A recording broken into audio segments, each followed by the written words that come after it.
Bon, alors, aujourd'hui c'était à moi d'apporter le ftour et j'ai apporté un truc de dingue. Je pense que les filles elles vont kiffer. Surprise! Qu'est-ce qui se passe? Les filles, c'était à moi d'apporter le repas. Et du coup, j'ai apporté un truc un peu original qu'on mange pas tout le temps. Ah ouais? Des sushis.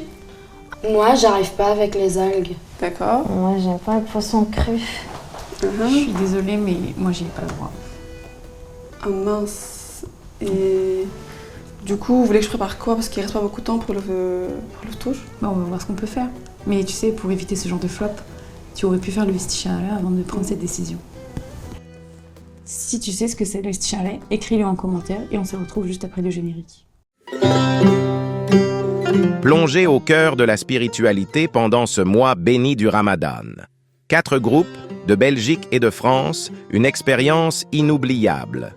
Entre lecture coranique, assises spirituelles et jeux, suivez les aventures intenses de ces shakirdes francophones. Bienvenue dans cette série unique en son genre, où la foi s'entrelace avec la transcendance. C'est l'heure de la connexion divine, c'est l'heure de la retraite spirituelle, c'est l'heure de mon Ramadan 2024. Aujourd'hui, c'est le 25e jour du Ramadan. On commence la journée avec le jus du jour. Et on espère que ce soir, on aura quelque chose que tout le monde pourra manger. Non, mais je rêve. Abla, je crois que ce verset fait de la démocratie un principe de l'islam. Ah ouais, dis-nous. Dans la sourate Al-Shura, verset 36-38, Allah promet une récompense entre d'autres à ceux qui pratiquent la consultation. Écoutez. Bismillahirrahmanirrahim. فما أوتيتم من شيء فمتاع الحياة الدنيا وما عند الله خير وأبقى للذين آمنوا وعلى ربهم يتوكلون والذين يجتنبون كبائر الإثم والفواحش وإذا ما غضبوا هم يغفرون والذين استجابوا لربهم وأقاموا الصلاة وأمرهم شورى بينهم ومما رزقناهم ينفقون. Tout ce qui vous a été donné, comme bien, n'est que jouissance de la vie présente. Mais ce qui est auprès d'Allah est meilleur et plus durable pour ceux qui ont cru et qui placent leur confiance en leur Seigneur, qui évitent de commettre les péchés les plus graves ainsi que les turpitudes, et qui pardonnent après s'être mis en colère, qui répondent à l'appel de leur Seigneur, accomplissent la salah, se consultent entre eux à propos de leurs affaires, dépensent de ce que nous leur attribuons. Alors, la consultation, c'est vraiment un principe fondamental dans notre religion. Vous avez vu, les personnes qui pratiquent la consultation sont citées ici, juste après celles qui pratiquent la prière quotidienne, qui est un pilier de l'islam. Donc Allah accorde une importance cruciale à la pratique de la consultation. D'ailleurs, le nom de cette sourate, c'est quoi? Shura. Et ça veut dire quoi? La consultation. Et à Oud, Mohammed sallallahu alayhi wa sallam, il nous donne l'exemple en personne, non? Exactement. De toute façon, le prophète sallallahu alayhi wa sallam consultait ses compagnons pour absolument toute chose qui ne relevait pas de la révélation.